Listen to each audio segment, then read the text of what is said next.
भाजपला आज नवे राष्ट्रीय अध्यक्ष मिळालेले आहेत। बिहारचे नेते नितीन नबीन यांची भाजपच्या राष्ट्रीय अध्यक्षपदी नियुक्ती करण्यात आली। स्वतः पंतप्रधान नरेंद्र मोदी सुद्धा यावेळेला उपस्थित होते।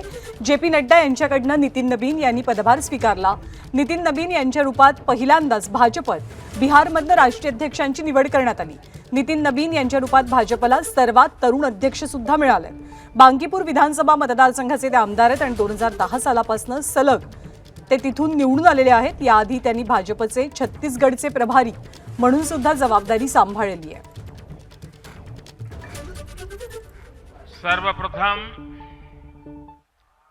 माननीय नितिन नबीन जी को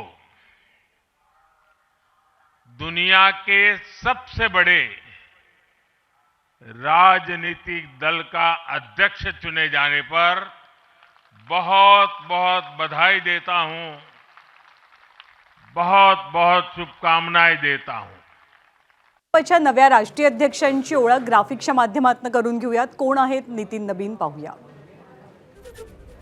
23 मे 1980 सालचा त्यांचा जन्म आहे। झारखंडची राजधानी रांचीमध्ये ते राहतात। त्यांचे वडील नवीन किशोर प्रसाद सिन्हा हे सुद्धा भाजपचे आमदार होते। 2006 साली त्यांच्या वडिलांचं निधन झाल्यावर नितीन नबीन हे राजकारणात सक्रिय झाले। पोटनिवडणूक जी पार पडली त्या पोटनिवडणुकीच्या माध्यमातून ते पहिल्यांदाच आमदार बनले। मग 2010, 15, 20 आणि 25 असे सलग 4 वेळा ते बांकीपूरचे आमदार राहिले। रस्ते वाहतूक, नगरविकास, गृहनिर्माण, विधी आणि न्याय खात्याचे ते मंत्री होते।